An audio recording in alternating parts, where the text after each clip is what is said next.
민주당이 연일 행정수도 이전 문제를 제기하면서 16년 만에 다시 논란이 뜨겁습니다. 미래통합당은 부동산 시장 불안에 따른 국면 전환용이라고 그 의미를 축소하고 있지만 공공기관 2차 이전 문제까지 가세하면서 그 파장이 커지고 있습니다. 전국 현안 점검해 보겠습니다. 최창렬 용인대 교수 그리고 이기재 좋은도시연구소 대표 나오셨습니다.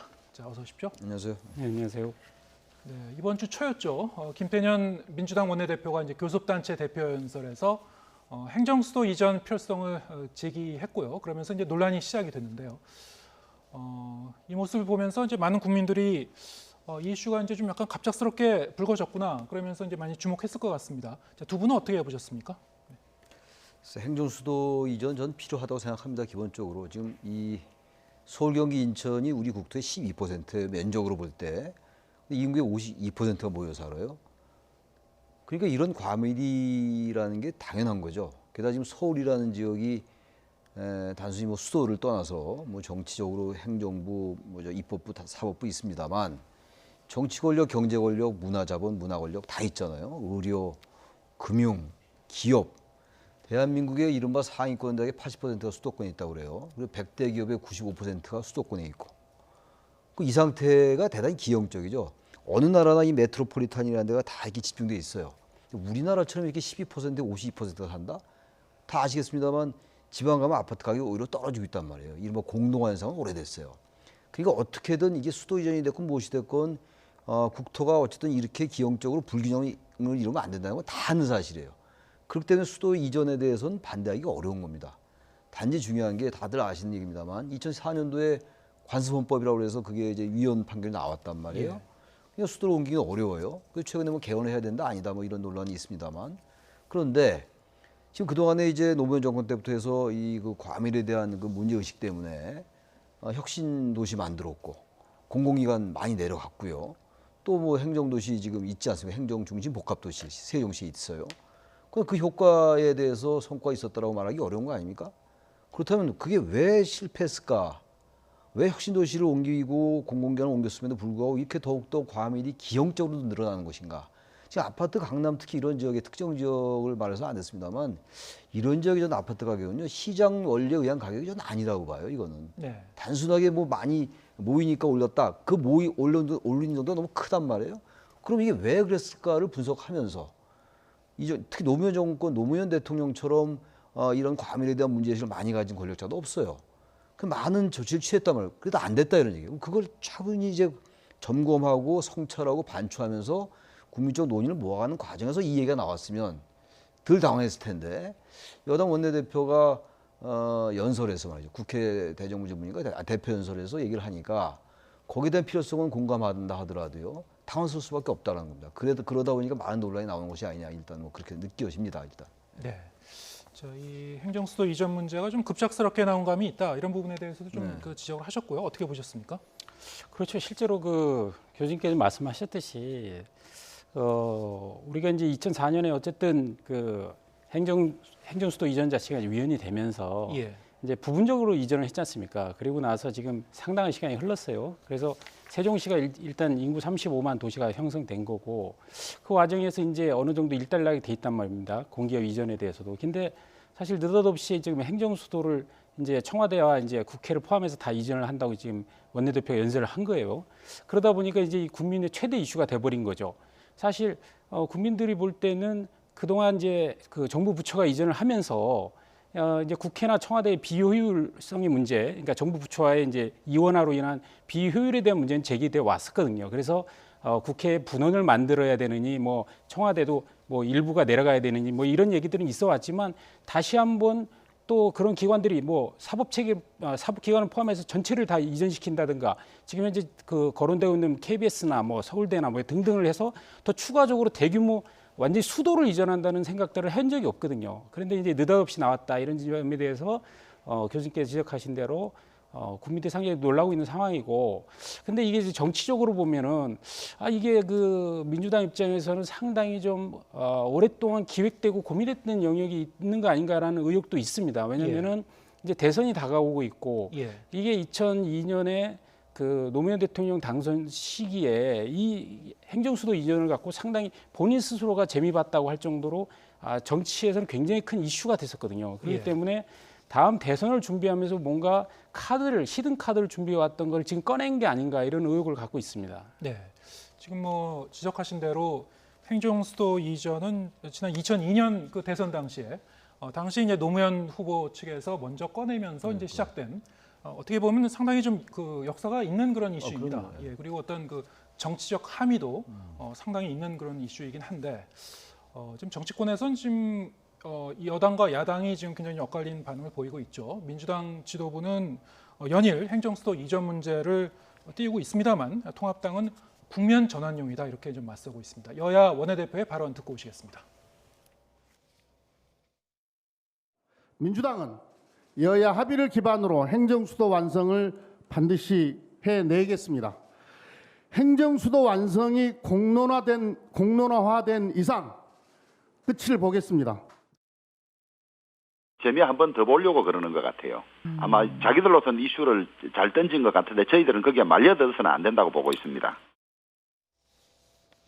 네, 지금 뭐 양쪽이 굉장히 엇갈린 반응을 보이고 있는데 민주당은 이제 이해찬 대표가 구체적으로 이제 개헌까지 언급을 했습니다.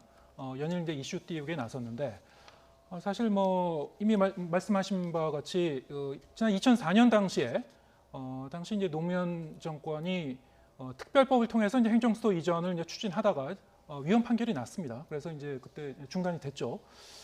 현 상태에서 이제 여당 그 여권 정부가 이제 이 부분을 이제 추진을 하려면은 사실 선택지가 그렇게 많지는 않은 것 같습니다. 다시 뭐 특별법을 통해 갖고 하려면은 뭐 물론 이제 여당 쪽에서는 그동안 많은 시간이 지났기 때문에 뭐 여론이 달라진 부분이 있다라고 이제 얘기는 하고 있습니다만 정치적 부담이 상당히 좀 있을 것 같고요. 아무래도 이제 이해찬 대표가 얘기한 대로 원포인트 개헌을 할 것처럼 좀 얘기를 하고 있는 것 같은데요. 과연 지금 현실에서 개헌이 가능하다고 보시는지 어떻게 보시는지요? 예. 전 개헌이 필요할 것 같아요. 예. 이거 여야 합의해서 법안으로 할 문제는 아니에요. 이 문제는.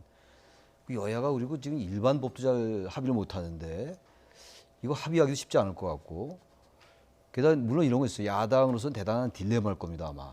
충청 민심이라는 게 있는 건데 이걸 반대하면은 표와 직결되는 사안이기 때문에 야당은 참 정말 뼈아픈 정책을 지금 내놓은 거예요. 지금 그 의제죠. 정책이 아니라 사회적인 대의제입니다. 이거는 야당으로서 대단히 딜레마긴 한데 여야가 합의를 해서 법안으로 될 문제는 아니고 왜냐하면 지금 아까 말씀하신 것처럼 관습헌법 때문에 이 위헌이라는 판결도 내려졌지만 물론 지금 이제 여당의 얘기처럼 그때와 시간이 바뀌었기 때문에 그게 의미가 없고 법으로 할 수도 있어요.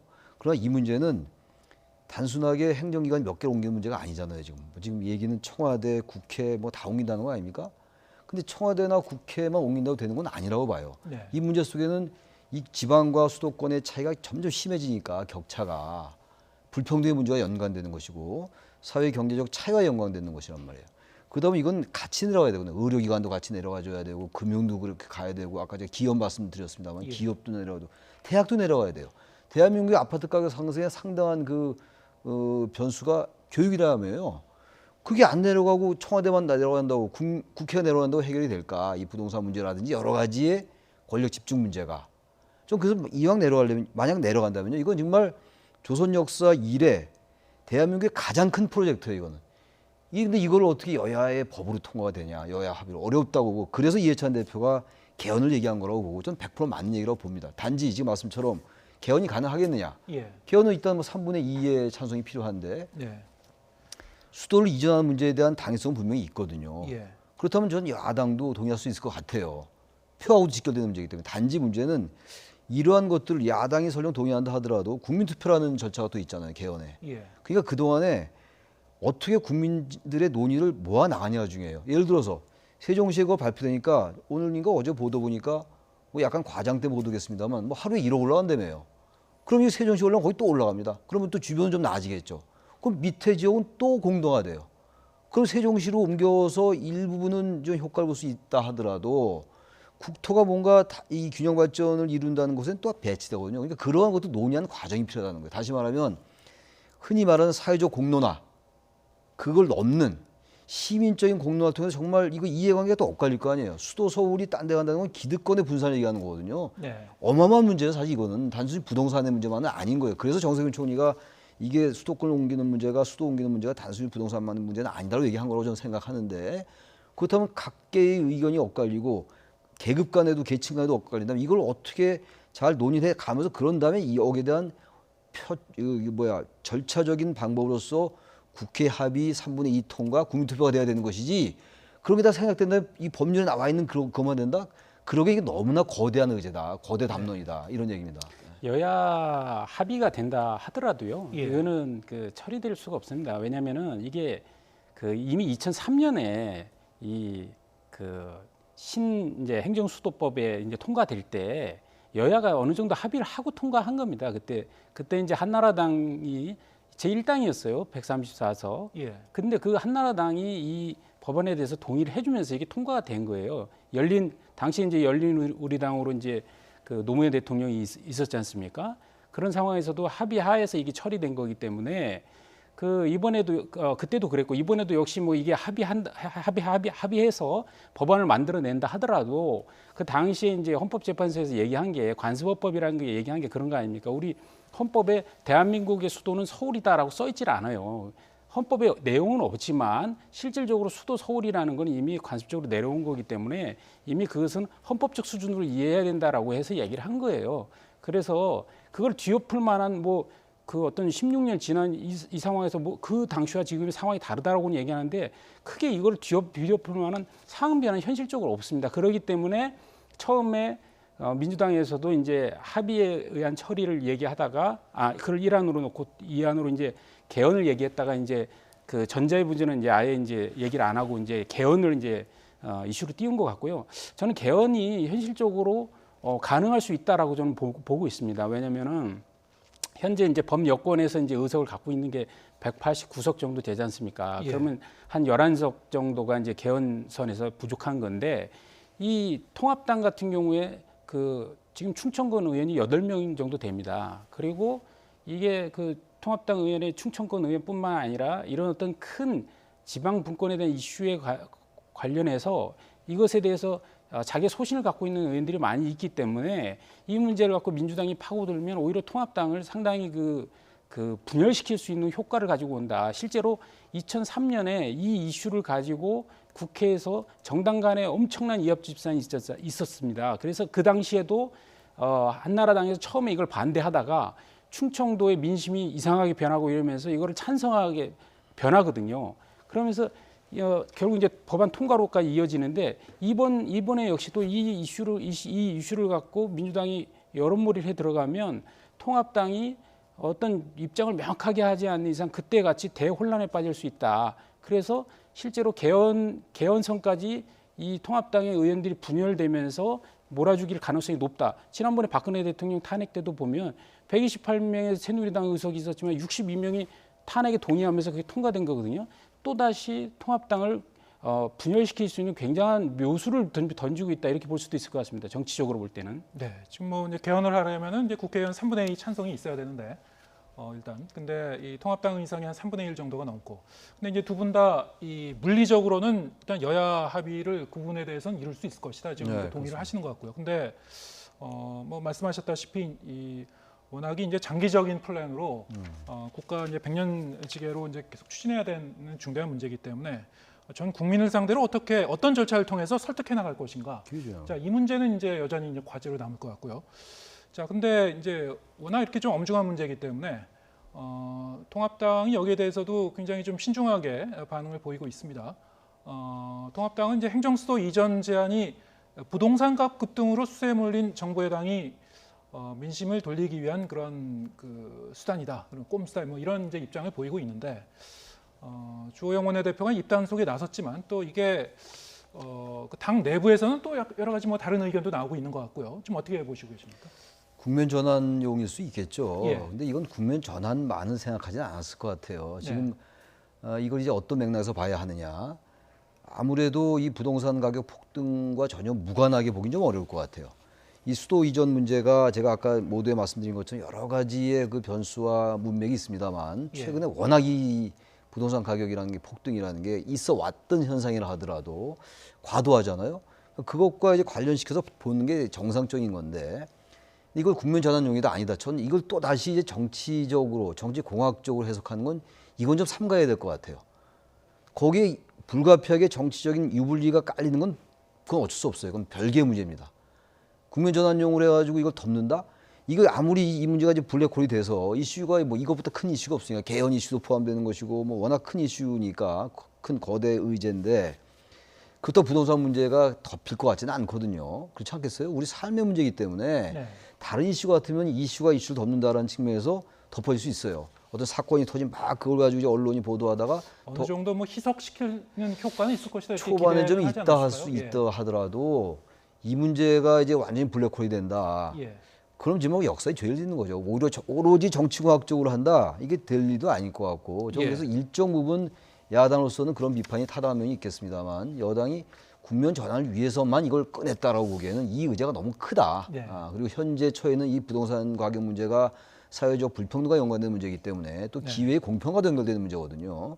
그래서 이걸 단순하게 국면 전환용이라고 얘기하기는 좀 논리가 좀 비약한 면이 그래서 있다. 그런 부분에서 저도 이제 통합당의 대응이 조금 아쉬운 부분이 있습니다. 뭐냐면 예. 이게 국면 전환용으로 보이죠. 예, 보이는데 그것만 얘기해 갖고는 국민들에게 이게 국민들을 설득해내기 어렵다고 보거든요. 왜냐하면 그러니까 저는 이제 좀 추가적으로 좀 제기를 해야 된다. 뭐냐면 이게 공론화 문제를 좀 제기했으면 좋겠어요. 예를 들어서 문재인 정부가 늘 얘기했던 게 공론화 아닙니까? 실제로 지난번에 원전을 공사하고 있던 것도 공론화를 통해서 뭐 폐쇄하려고 했었듯이 뭐 크고 작은 것에서 계속 공론화를 이야기하는데 정말로 대한민국의 수도를 옮기는 문제에 대해서 전혀 공론화의 공짜도 없이 국민의 의견 수렴 없이 갑자기 의견 제안 원내대표에 제안하고 이렇게 가는 것에 대한 문제 제기를 해야 되고 그다음에 세종시에 대한 좀 평가를 좀 해야 된다고 봅니다. 어쨌든 세종시가 만들어지고 나서 많은 행정부처가 내려가고 그 35만 도시가 만들어졌잖아요.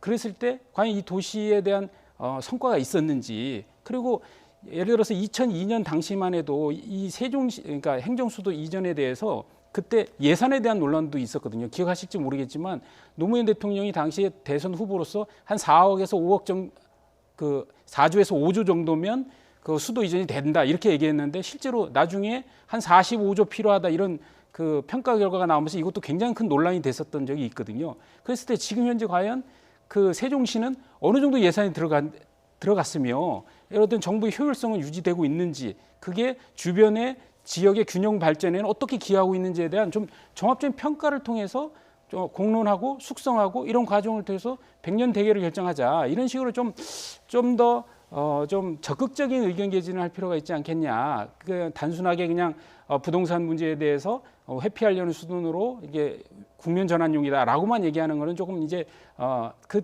처음에 이제 명분 제기는 좋지만 예. 계속적으로 국민을 설득하기는 좀 어려운 논리이기 때문에 논리적으로 좀 다시 한번 정리할 필요가 있다 이렇게 생각합니다. 예. 예. 뭐 지금 통합당 내부에서는 이미 찬성하는 목소리가 좀 흘러나오고 있습니다. 특히 이제 충청권 출신 정진석 의원이 오늘 이제 세종시 플러스 알파로 행정수도를 보완하자 이런 안을 좀 내놨고요. 지금 뭐 화면에도 나오고 있습니다만 여러 의원이 의견을 내놓고 있습니다. 앞으로 이제 통합당 내부에서도 기류가 바뀔 가능성이 있다고 보시는지요? 여전히 있다고 봐요. 왜냐하면 이게 선거는 표 아닙니까? 충청권이란 민심을 생각해야 되기 때문에 네. 반대할 도리가 없어요. 그리고 큰 틀에서 볼 때 명분이 있어요. 일단 예. 워낙 이 서울에 모든 게 집중돼 있기 때문에 옮기는 걸 반대하는 것 자체가 명분이 없는 거고 당위적이지가 않아요. 단지 왜 이렇게 자꾸만 갑자기 던졌느냐. 물론 그런 논의가 있어 왔고 과거에도 헌재에서 뭐 재판의 대상이었습니다만 그런 쪽으로 제기를 해야 되는데 이걸 무조건 국면 전환용이다라고 얘기하니까 아까도 제가 말씀드린 것처럼 국면 전환용이라고 얘기하기는 너무나 거대한 의제거든요. 그래서 뭔가 더 적극적으로 얘기를 해야 되는 것이고 벌써 나오는 게 벌써 충청권 의원들 중심으로 얘기가 더 나오는 거 아니겠어요? 저는 그래서 이 부분은 여야가 합의할 수 있어요. 이 문제는. 여야가 합의하냐 아니냐 이 다른 법안 같으면 그렇게 따져보겠는데 이거는 그렇게 따지는 건 당연히 따져야 되겠습니다만 이게 과연 어떠한 절차, 시민적 절차를 통해서 이루어질 수 있을 것인가. 그야말로 우리 이기재 대표 말씀처럼 저도 아까 말씀드렸습니다만 왜 그럼 그동안에 혁신도시를 만들고 공공기관 많이 이주했고 말이죠. 세종시도 만들었는데도 불구하고 지금 이 모양인가 그야말로 좀 거칠게 말씀드려서 거기에 대한 성과에 대한 그 성찰이 좀 있어야 돼요. 그런 것들에 대해서 찬반 논의가 있고 상당 기간 동안에 사회적 공론화를 좀 거쳐야죠. 수도를 만약 개헌을 하게 되면 개헌을 하면 돼요. 그 이해찬 대표 말씀처럼 수도는 세종시로 한다 하면 되는 겁니다. 그건 국민의 뜻이니까. 아니 관습법이 무슨 의미가 있어요? 국민이 결정하면 되는 겁니다. 그거는. 대한민국 국민이 하겠다는데 하는 건 그게 개헌이거든요. 되는데 그럼 개헌을 통해서 우리가 만들고자 하는 우리 대한민국 국민 5천만이 만들어 가고자 하는 이건 과연 어떤 것인가에 대한 청산이 필요하지 않겠어요? 의료, 교육은 어떻게 할 것이며 완전히 집을 새로 짓는 거예요. 요즘 유행하는 그 재건축을 다시 하는 거거든요. 근데 그거 없이 계속 정치화만 얘기하고 그러기 너무 슬프죠. 이게 어마어마한 건데 여전히 또 표를 계산한다? 뭐 정치인들의 원래 뭐 속성이 그런 걸 하더라도 이것만 좀 그러지 말아달라. 네. 근데 또 다른 그 차원이 좀 있을 것 같은데요. 저희가 좀 생각해볼 부분이 지금 이제 이 문재인 정권이 임기가 뭐 2년이 채 남지 않았고, 그리고 지금 뭐 여러 가지 뭐 경제적 상황이라든가 아니면 코로나19로 인한 어떤 그 위기 국면을 계속 좀 겪고 있기 때문에 과연 이 상황에서 이런 그 거대한 개헌 이슈를 갖고 추진해 나갈 수 있을까라는 부분에 대해서는 또 여러 가지 해석이 나올 수 있을 것 같습니다. 어떻게 보시는지요? 그러니까 지금 우리 국가가 처해진 현실로 볼 때는 사실은 이 그 행정 수도의 이전 문제를 갖고 개헌으로 연결할 상황이 아니죠. 지금 말씀하셨다시피 지금 이 코로나19에 대한 극복, 그다음에 경제 문제, 지금 우리 앞에 닥쳐 있는 민생 문제가 얼마나 많이 지금 있습니까? 이런 상황에서 그런 대형 수도 이전 이슈를 지금 띄울 단계가 아닌데 이걸 띄웠기 때문에 이게 대단히 이거는 사실 정치적인 의도가 있다, 이렇게 이제 볼 수 있는 거고요. 그러면 이거에 관련해서 정치적 의도가 있음을 알면서도 사실 통합당 입장에서도 안 끌려 들어갈 수가 없는 이슈인 겁니다. 아까 그 도표에서 나왔듯이만 이제 오세훈 뭐 전 시장이나 예. 대권 주자들도 이거에 대해서 예. 발언을 해야 되고, 그다음에 충청권 의원들은 또 이제 민심이 들끓을 텐데 자기에 대해서 이제 이거에 대해서 통합당 의원으로서 또 메시지를 내야 될 거 아닙니까? 결국 이 이슈를 제기하면 블랙홀처럼 빨려 들어갈 수밖에 없는 거거든요. 그래서 이 이슈 제기가 우리 지금 어떻게 이제 우리 지금 국가의 현 상황에서 긍정적 역할을 미칠 거냐, 이게 굉장히 중요한데 이걸 잘 모아가야 됩니다. 여야가 이거 갖고 싸우기 시작하고 논쟁하기 시작하면 걷잡을 수 없이 우리의 중요한 국가적 과제들이 그걸 빨려 들어가기 때문에 신중한 결론을 내려야 될 것 같고, 실제 국민 여론 부분도 그 지금 뭐 여론조사 나왔었죠. 53대 뭐 36인가 이 정도 결과로 뭐 그 수도 이전에 대해서 찬성한다고 나왔는데 이것도 지금 처음 그냥 조사한 겁니다. 네. 처음 조사한 거겠지만 이게 이슈화되면서 찬반 토론을 하게 되면 전 서울 지역에 사시는 서울 시민들은 상당히 민심이 요동칠 가능성이 높다고 봅니다. 왜냐하면은 과거 2003년에 이 문제가 제기됐을 때도 처음에 수도 이전에 대해서 찬성이 높다가 점점 가면 갈수록 반대 여론이 상당히 많이 올라왔었습니다. 예. 그렇듯이 이게 구체적으로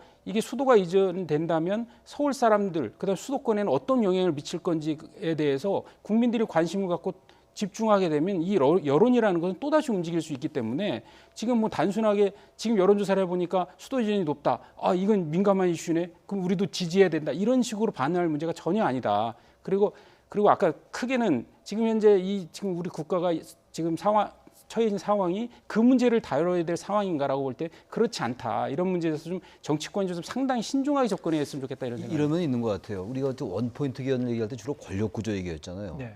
그럼 그 얘기가 정확히 맞는 얘기예요. 권력 구조를 바꾸는 문제를 지금 이 엄중한 상황에서 아까 말씀하신 것처럼 코로나 뭐 이런 상황 속에서 하는 게 맞냐, 그게 맞는 말인데 이 상황은 좀 권력 구조와는 좀 다른 문제거든요. 코로나19는 코로나19인 것이고 우리가 언제까지 코로나19에 매여 있는 걸 수도 없고 지금 워낙 수도권의 과밀이라는 게 워낙 심각해요. 단순하게 아파트 가게 문제가 아니거든요. 그렇다면 이거는 코로나19나 이런 민생은 민생대로 하면서 국민적 논의를 진행하는 걸 좀 할 수 있다고 봐요. 그리고 거기에 대해서 국민들 여론이 이거 맞지 않다라면 그냥 적응되는 거예요. 맞으면 여야가 합의하고 국민투표까지 가는 것이고 그건 절차의 문제이기 때문에 저는 그래서 그건 가능하다고 봅니다. 기본적으로. 네. 지금 말씀하신 대로 이제 이 문제에 대해서 수도권 과밀화 해소에 대해서는 이제 뭐 부정할 사람이 많지 않을 거라고 봅니다만 앞으로 이제 이 행정수도 이전에 대해서는 좀 더 정교한 그런 공론화 작업이 필요한 것 같고요. 그러기 위해서는 이제 또 각 지역 그 주민들, 그 각 당사자들, 특히 이제 서울 지역 주민들에 대해서도 어떤 뭐 여러 가지 그 의견을 수렴하고 설득하는 과정이 당연히 이제 필요할 것 같은데요. 자, 이런 상황에서 더불어민주당이 행정수도 이전을 연일 강하게 밀어붙이고 있습니다만 이해찬 대표가 서울은 천박한 도시다 이렇게 이제 표현해서 또 논란이 일고 있습니다. 이 논란이 된 발언 직접 들어보겠습니다. 근데 유럽의 그 세네 같은 데 가보면 여기는 노트르담 성당, 여기는 역사 유적이 쭉 이렇게 있습니다. 그 설명을 듣는 게 그렇게 큰 관광 유람이거든요. 그걸 들으면 프랑스가 어떻게 여기까지 살아왔구나 하는 걸 느낄 수가 있습니다.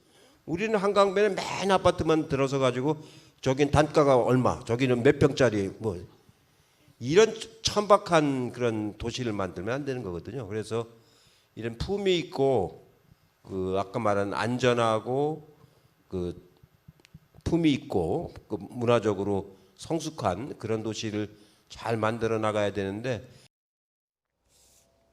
네, 지금 보신 장면이 이제 어제 세종시 특강에서 이해찬 대표가 행정수도 이전을 설명하면서 한 발언입니다. 서울은 이제 천박한 도시라고 이렇게 표현을 한 부분이 좀 논란을 불러일으켰는데요. 자, 어떻게 보셨습니까? 저는 이해찬 대표가 가끔 이제 발언 때문에 많이 이제 곤욕을 겪는데 예. 천박이란 단어 자체가 굉장히 거부감이 있게 들리죠. 근데 저는요, 천박이란 단어에 너무 집착할 필요 없을 것 같아요. 저 상당 부분 동의돼요. 천박하다는 거 이런 거 동의하는, 제가 뭐 천박하다는 표현을 쓰는 건 아니니까. 그럼 맞는 말 아니에요? 지금 사람들이 얼마나 지금 그 아파트 가격 가지고 지금 특히 요즘 와가지고. 근데 그 천박하다는 단어는 적절한 표현은 아닙니다만 그 문맥을 보면은 이래서 안 된다는 표현이 들어가 있는 거거든요. 그걸 좀 얘기하면서 야당에서 야 이렇게 천박하다는 표현을 쓰냐라고 얘기를 해야지 서울이 천박하다고 얘기했다고 저는 안 봐요. 저에게는. 저도 평소 이해찬 대표 발언을 많이 비판하고 그러는 사람인데 네. 이 부분을 말을 딱 띄어내가지고 왜 서울 천박하다고 그러냐. 지금 현재 이런 식으로 계속 간다면 또 하나 이런 게 아니겠어요? 지금 뭐 자꾸 이제 부동산과 연관된 문제가 나오는데 사실 1980년대에 이 강남의 개발이라는 거는 그 당시 개발 국가, 발전 국가, 관리 조건 위주의와 맞물리면서 그 국가 발전 전략과 맞물리면서 강남의 욕망이 꿈틀댄 면이 분명히 있어요. 강남 투기부터 발전했던 겁니다. 근데 그러다 보니까 지금 강남의 아파트를 갖고 거기에 뭐 평수가 몇 평이나 이런 게 얘기 많이 하잖아요. 뭐 천박하다는 표현까지 좀 쓰고 싶은 좀 부박하면 분명히 있어요. 예. 흔히 말하는 대한민국의 천민자본주의 민낯 같은 거 있잖아요. 사회과학적으로. 그런 얘기 한 거라고 좀 봐요. 근데 단지 표현이 좀 거칠었죠. 저는 저 말 가지고 너무 전 비판하는 건 저도 평소에 이해찬 대표 바로 많이 제가 뭐 비판을 많이 했습니다만 이걸 가지고 하는 것보다는 지금 현재 우리가 처해 있는 상황을 얘기했다라고 좀 볼 수 있을 것 같아요. 이거는 제가. 네, 어떻게 보셨습니까? 저는 그 서울 시민들이 듣기에 굉장히 그 불편한 얘기를 하셨다고 보고요. 왜냐하면 이제 그 서울을 이제 천박한 도시라고 얘기를 했는데 그렇다면 뭐 사실 박원순 시장이 9년 동안 시장으로 재직하셨지 않습니까? 제가 볼 땐 박원순 시장이 벌떡 일어날 일이라고 보고요. 왜냐하면 본인이 그 서울을 그렇게 발전시켰다고 얘기를 했는데 서울을 계속 천박한 도시라고 얘기하는 건 맞지 않다고 보고 그다음에 서울은 해외에서도 서울의 대도시는 굉장히 그 발전사 쪽으로 굉장히 높이 평가하는 도시입니다.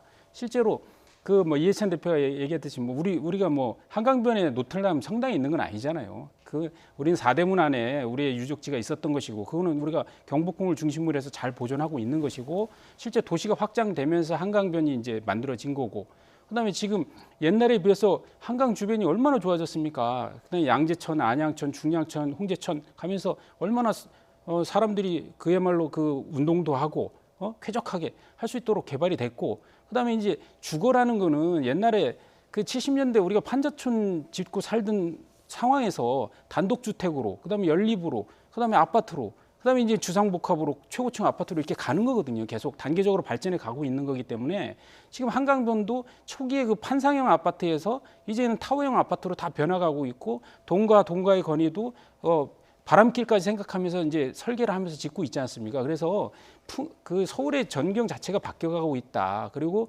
굉장히 그 첨단 도시화되고 있고 앞으로 더 스마트 도시로 이제 발전해 나갈 텐데 이런 거를 그렇게 그 폄하할 일은 아니다. 이렇게 생각하고요. 그다음에 이제 서울은 이제 평수를 갖고 이제 뭐 판단한다고 하셨는데 그 부분에 대해서는 누가 서울을 단지 그렇게 평수만 갖고 판단합니까? 그럼 그 이해찬 대표 본인 생각이라고 생각하고 서울에 사는 사람들도 서울에 사는 사람의 긍지가 있는 겁니다. 그래서 그런 부분은 굉장히 실수했다 이렇게 생각합니다. 네. 그 뭐랄까요?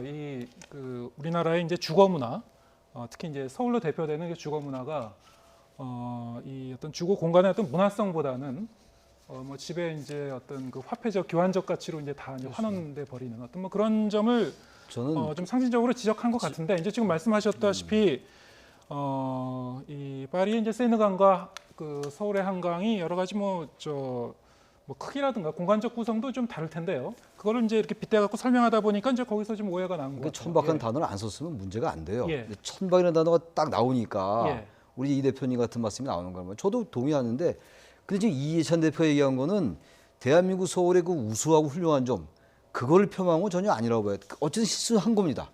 천박한 단어를 쓰면 안 되는 거였죠. 근데 예. 어쨌든 그래도 그 천박하다는 단어를 쓴 거에 대해서 비판하되 대한민국의 여러 가지 우수한 것, 수도 서울의 우수한 것들을 깎아내렸다라고 하는 건 저는 맞지 않는다는 얘기예요. 단지 이해찬 대표가 당 대표로서 이런 단어 쓴 거에 대해서 비판이 제기될 수 당연하죠, 그거는. 그러나 그걸 딱 떼서 서울은 천박한 도시가 아니다, 천박한 도시냐 아니냐라는 식으로 대립구도를 갖고 하는 건 맞지 않는다, 이거는. 네. 제가 뭐 이해찬 대표께서 천박이라는 단어 쓴 걸 뭐 두둔하는 게 아니라 예. 이거 대립구도로 서울이 천박하냐 아니냐 이런 식의 프레임은 곤란하다. 이제 그 말씀 드리고 싶습니다. 예. 근데 공교롭게도 이제 최근에 뭐 몇 달 동안에 지금 서울이 천박한 도시가 아니죠. 세계 10대 도시인데 그건 당연한 예, 얘기입니다. 예. 그걸 가지고 천박한 도시가 아니고 천박하다고 그러냐라고 비판한다면 비판 수준 너무 낮다라는 거예요, 제 얘기는. 네.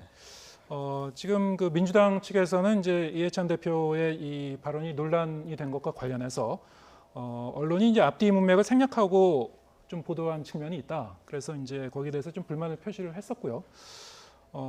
근데 이 사실은 이제 그 이 대표 자체가 과거에 이제 부산에 가서 이제 한 발언이 또 이제 문제가 된 적이 있었습니다. 물론 이제 좀 맥락은 다릅니다만, 굉장히 이제 오랜 기간 정치인으로서의 이력을 가지신 분이 어떤 이런 그 미디어를 통해서 전달되는 그런 이 메커니즘을 몰랐을까 그런 좀 생각은 들긴 합니다. 예. 이 언론이 이제 정치인의 발언을 전문을 통해서 뭐 그대로 전하는 건 아니고요. 그렇죠. 핵심이라고 생각하는 부분을 이제 발췌해 갖고 보도하기 나름인데 아무튼 뭐 이 발언 하나가 여러 가지 뭐 해석을 낳고 있습니다. 이 여당과 청와대가 행정수도와 국가균형 발전을 이제 화두로 꺼내면서 최근에는 이제 공공기관 2차 이전 문제도 다시 이제 불붙었죠. 수도권에 지금 한 300개가 넘는 공공기관이 있습니다. 이 중에서 이제 국책은행이나 공영방송의 이전 가능성까지 제기된 것으로 알려져 있습니다만, 자, 이 점도 이제 행정수도 이전 이슈 시점이 이제 맞물려 갖고 제기된 거예요. 네, 어떻게 보셨습니까? 그러니까 이제 뭐 그 같은 맥락인데요. 이미 작년에 153개 정도 되는 공공기관 이전 사업은 다 마무리가 됐습니다. 예. 다 마무리가 됐고, 그다음 세종시에도 뭐 13개 부처가 다 내려가 있고.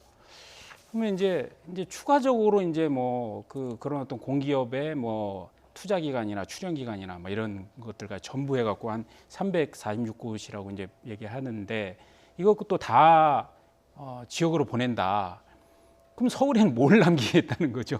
서울에는 뭐 말 그대로 그 천박한 아파트만 남기겠다는 건지 좀 묻지 않을 수가 없어요. 그래서 이게 그 도가 지나치다. 그러니까 예를 들어서 이게 모든 그 서울에 있는 공공기관을 다 전국으로 다 흩뿌리면 이게 균형 발전인 건지 그건 저는 좀 평가를 해봐야 된다고 생각합니다. 왜냐면은 이게 그 예를 들어서 그런 어떤 도시 쪽에서 볼 때는 이게 이 지금 과밀에 대해서 얘기를 하지만 고밀도에 대해서는 전혀 나쁘게 평가를 하지 않습니다. 그래서 그 압축 도시라는 도시 이론도 있고 그래서 우리 인간들은 모여 살게 돼 있고 또 모여 살면서 경제적으로 또 문화적으로 사회적으로 향유하는 것들이 많이 있는 거거든요. 그리고 환경도 오히려 더 그 보호할 수 있고 에너지도 줄여서 사용할 수도 있고 이런 게 있는 거거든요.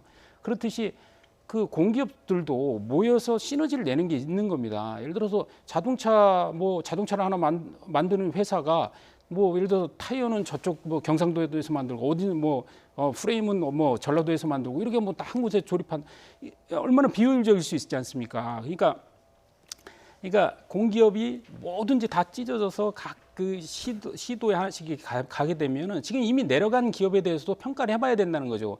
지금 제가 들리는 바로는 공기업들의 굉장히 수준이 낮아지고 효율성이 떨어지고 있다. 그래서 마치 그 좋은 공기업들이 향토기업화되고 있다 이런 평가도 굉장히 많거든요. 그래서 그런 것들에 대한 전반적인 평가를 다 하고 나서 이게 사회적 합의를 하고 나서 그 이후에 2차 어떤 공공기관 이전을 논의해도 했으면 좋겠다 이런 생각이 있습니다. 예. 네.